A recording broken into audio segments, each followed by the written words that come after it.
Good afternoon students.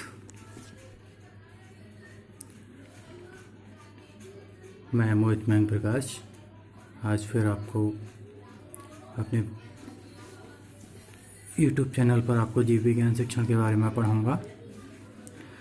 कल हमने पढ़ा था, सेकेंड यूनिट पढ़ी थी, इसमें हमने AIIMS and objectives of in biological science. तो हमने उसमें पढ़ा था कि बायोलॉजिकल साइंस में एम्स जीव विज्ञान शिक्षण में लक्ष्य और उद्देश्य क्या हैं। तो हमने लक्ष्य उद्देश्य के बारे में जाना था अच्छे से, और नीड ऑफ ऑब्जेक्टिव्स के बारे में पढ़ा था, और meaning of AIIMS and objectives के बारे में पढ़ा था। आज हम बात करते हैं difference between AIIMS and objectives. AIIMS, लक्ष्य और उद्देश्यों के बीच में क्या डिफरेंस है, क्या अंतर है, आइए देखते हैं। Difference between AIIMS and objectives. सामान्यतः लक्ष्य तथा उद्देश्य का प्रयोग एक ही अर्थ में किया जाता है। इनमें अंतर निम्न प्रकार हैं, आइए देखते हैं।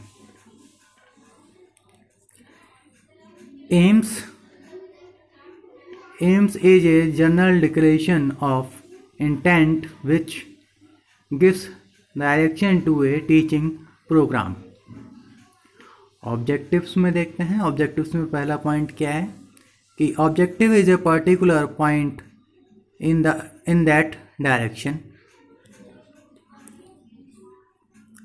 Aims में दूसरा पॉइंट देखते हैं हम, ये समय, विषय, शिक्षा, व्यवस्था से संबंधित होते हैं।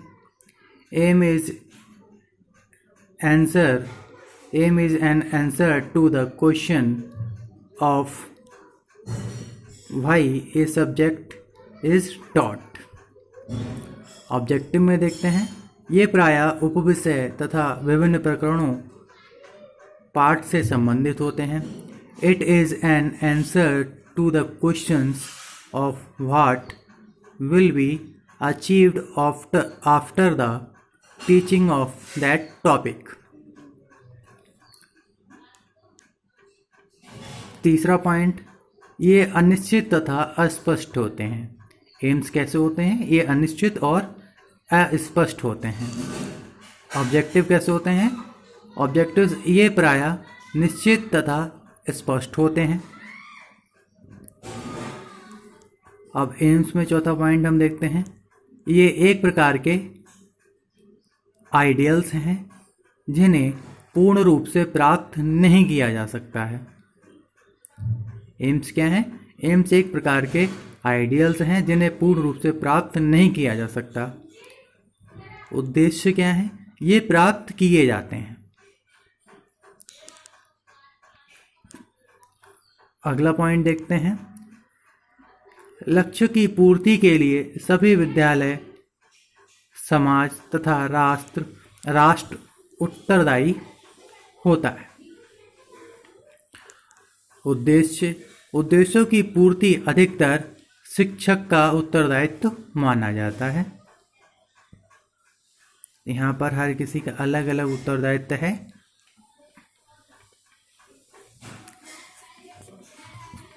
छठा पॉइंट, इनकी प्राप्ति में समय बहुत अधिक लगता है। किसकी प्राप्ति में?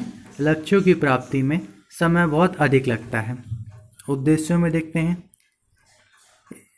समय अधिक नहीं लगता है, या तो पाठ के अंत में या पाठ को पढ़ाने के साथ साथ ही उद्देश्यों की प्राप्ति के बारे में जांच हो सकती है। सातवां पॉइंट, एम्स का स्वरूप ब्रॉड होता है। सातवां पॉइंट, ऑब्जेक्टिव का स्वरूप स्पेसिफिक होता है। आठवां पॉइंट, एम्स की प्राप्ति विद्यालयों में ही की जा सकती है।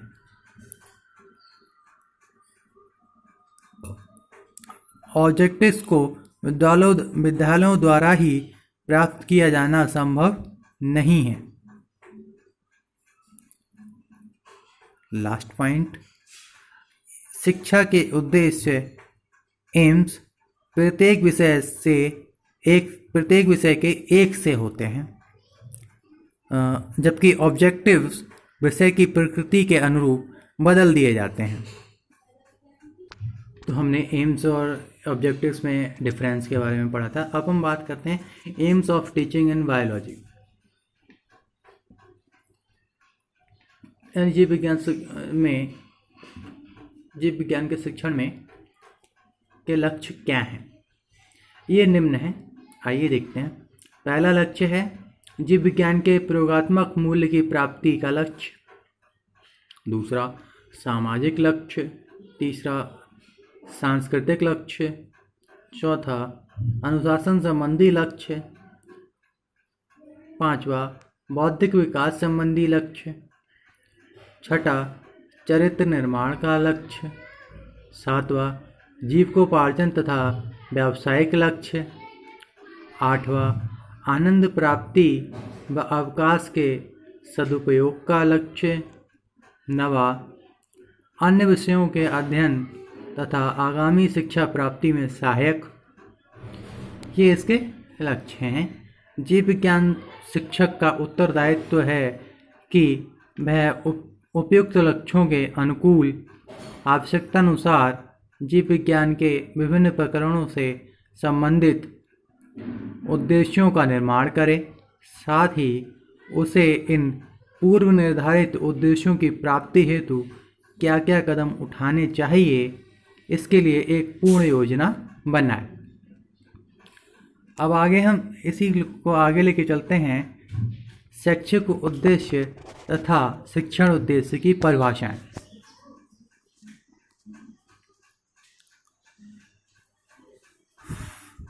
तो पहली परिभाषा जो है B.S. ब्लूम ने शैक्षिक उद्देश्य की परिभाषा इस प्रकार दी है कि शैक्षिक उद्देश्य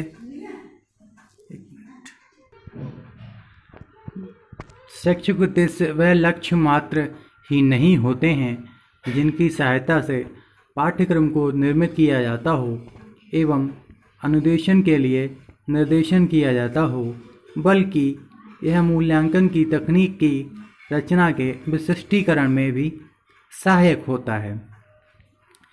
Educational objectives are not only the goals towards which the curriculum is shaped and towards which instructions is guided, but they are also the goals that provide the detailed specifications for the constructions and use of evaluation techniques by B.S. Bloom। दूसरी है NCERT ने शिक्षण उद्देश्य को इस प्रकार स्पष्ट किया है, जैसे देखते हैं। उद्देश्य वह बिंदु अथवा अभीष्ट है जिसकी दिशा में कार्य किया जाता है। वह व्यवस्थित परिवर्तन है जिसे किसी क्रिया द्वारा प्राप्त किया जाता है, जिसके लिए हम कार्य करते हैं। By NCERT concept of evaluation. अतः उद्देश्य निम्नलिखित दो प्रकार के होते हैं। कौन कौन से, आइए देखते हैं। Educational objectives. पहला है एजुकेशनल ऑब्जेक्टिव्स, शैक्षिक उद्देश्यों द्वारा जो वांछित व्यवहारिक परिवर्तन होते हैं तो उनका क्षेत्र सामान्य, विस्तृत तथा व्यापक होता है। यह शिक्षण अधिगम प्रक्रिया से प्रत्यक्ष रूप से संबंधित नहीं होते हैं, अपितु इनका संबंध संपूर्ण शिक्षा से होता है। इनका आधार दार्शनिक होता है, इनकी प्रकृति सैद्धांतिक होती है, इनको प्राप्त करने के लिए लंबा समय लगता है। अब दूसरे ऑब्जेक्टिव पे बात चलते हैं। ये है दूसरा ऑब्जेक्टिव हमारा टीचिंग ऑब्जेक्टिव्स है।